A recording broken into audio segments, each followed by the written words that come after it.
The MM1 model is nothing more than a set of formulas, in essence, that describe a very common type of waiting line. By describe, in this scenario, Global Freightways Hong Kong Depot here is meant to fit that description. Let's look. Global Freightways depots are open to drop off air cargo 24 hours a day. Okay, that's nice. Although only one agent is available during non-business hours. A single agent requires an average of 20 minutes to complete data entry, check cargo, and process the payment for shipment. At the Hong Kong Depot, an average of one client arrives each hour during weeknight non-business hours. Assuming that this scenario meets all of there it is, MM1 assumptions of the MM1 model, what is the chance of a client arriving at the Hong Kong Depot on a weeknight that might have to wait for the agent? Oh, right. Okay, first off, let's back up a little bit.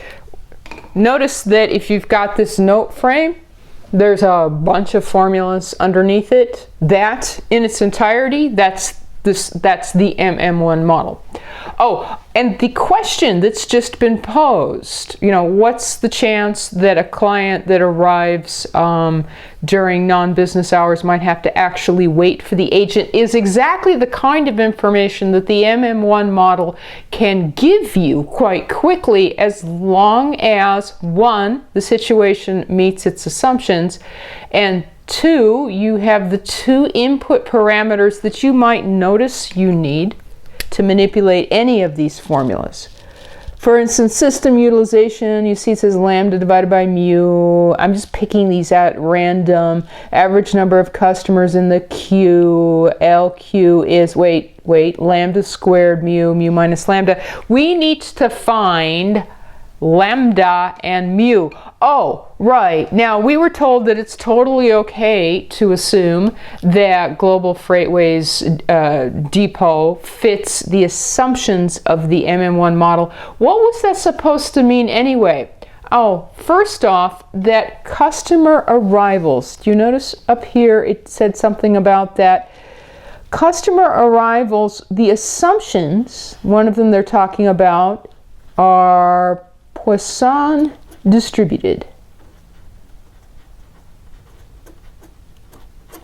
Oh, which means that we use lambda, that's what the lambda refers to represent the mean of the particular distribution that's at work here. And mean means average. MEAN means average. Notice it says an average of one client each hour. We have it. Lambda equal 1 per hour. Oh, so first off, actually what I have to do before I can address this question here about, an arriving customer client having to wait, is I have to find these two parameters, and I just found one of them. Lambda equals 1 per hour. It says that here. This is the mean of the customer arrival distribution, and that's what they were talking about. One client arrives each hour. Oh, all right, fine. Then you say, well, the only other thing you need to find is mu. Yes, mu, right? That Greek letter, that's the mean of the service distribution. You need that reading also. Oh, now in the MM1 model, oh, by the way, the original assumption is that the service rate is exponentially distributed. They were talking about basically the rate, like how fast things happen up here. A single agent requires an average of 20 minutes to basically help a client. And it doesn't say, exponentially distributed, but it didn't have to because it said that this would be okay. So we're just going to go ahead and assume, now where can I squeeze? I'll squeeze it in here. Service time follows an exponential distribution. They said that'd be okay, meaning that we just need to then, in order to use these formulas, note what mu is the mean of that distribution. And you're saying, all right, yeah, okay, fine. Let's just get this over with. That's 20, right? No, don't write 20. Don't write 20. We need that 20. It's true. That's got everything to do with how fast the agent helps people. But there's something that we have to remember about the MM1 model. You need lambda and you need mu. You need these two numbers to make all the rest of those formulas work. Okay, those numbers are cousins. Think about it, think about it this way, they're cousins. You have to be able to see the family resemblance, if you will. Now, what am I talking about? Go back to lambda. Do you notice that we jotted down that lambda was 1 per hour? That means that we need some statement of how fast things happen, right? How fast the agent works, that's per hour. Both lambda and mu in the MM1 model, those two numbers, they're always counts. They're not lengths, like length of time, like 20 minutes. They're counts. On average, one person arrives each hour, and on average, how many people can the agent help in an hour? Well, so it didn't say anything about that. It just said that it took the agent about 20 minutes to help somebody. Right, so if there's 60 minutes in an hour and it takes the agent an average of 20 minutes to help somebody, on average, how many people can be helped per hour? 60 divided by 20, right, is 3. That's the number we're looking for to get any of the rest of this to work. Lambda of 1 and mu of 3. Now you might, for your own reference later, want to note, where did the 3 come from? That was 60 divided by 20. And where did the 20 come from? That did come from up here. Yes, that's true. Okay. Now, anyway, we have the two parameters that we need to get any of these formulas here to work. Any of them. You say, well, do we really need all of them? The only thing it asked was, what's the chance that a client will have to wait? And the answer is no, you don't need all of them, but you do need to recognize which one of the formulas behind me that you need to answer that particular question. The probability that an arriving customer will have to wait, this is at Global Freightways or anywhere else that you're using the MM1 model, is the same thing as the probability that the system is busy at any given moment, because that means that a person arriving would have to wait, which is the same thing as the proportion of time that the system is busy, which is also known as the utilization. You see up here it says system utilization, the simplest formula on this sheet. That is exactly what we need to answer that question. Okay, it's lambda divided by mu. That's the answer. 1/3, or since we're talking about a person and our chance, about 33%. That's the answer to that question. What is the chance that arriving client will have to wait for the agent? Right there. That's all we needed to do. Okay, under these circumstances, there's about 1 chance in 3, or 33%, that anybody showing up in overnight hours is going to have to wait to actually talk to the client. Oh, okay. Now, notice with this scenario, it goes on. There are a few other questions asked. Might as well look at them.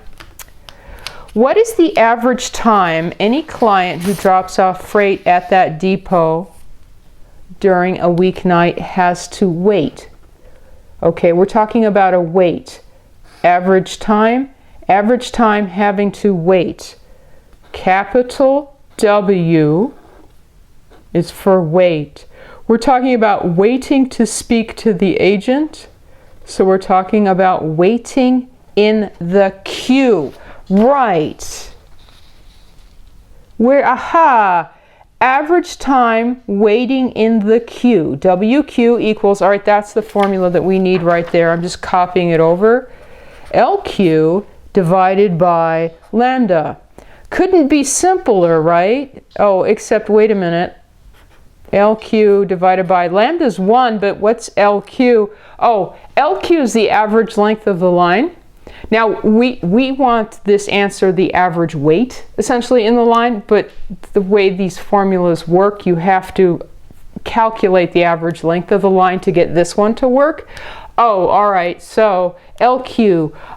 Yeah, and since it's LQ divided by 1, that's basically the answer I'm after. Let me, a little bit of scratch work down here. LQ, if you want to look it up, the average length of the line on the page before is lambda squared mu minus lambda. Okay, this we can do with what we have.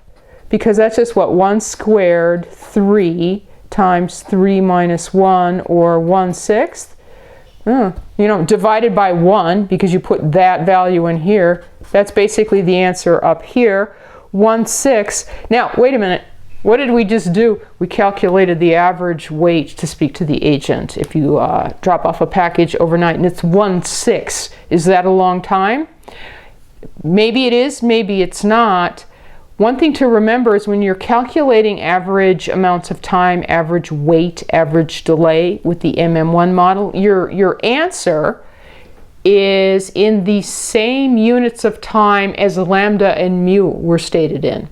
Since lambda and mu here were per hour, that's what it's indicating, that a client waits on average 1/6 of an hour. And if that's not too intuitive, like 1/6 of an hour, I don't know, is that a long time? You might be looking at this on your calculator. Let's see. 1 divided by 6 is like 0.1667, right? Is that a long time? It's in hours.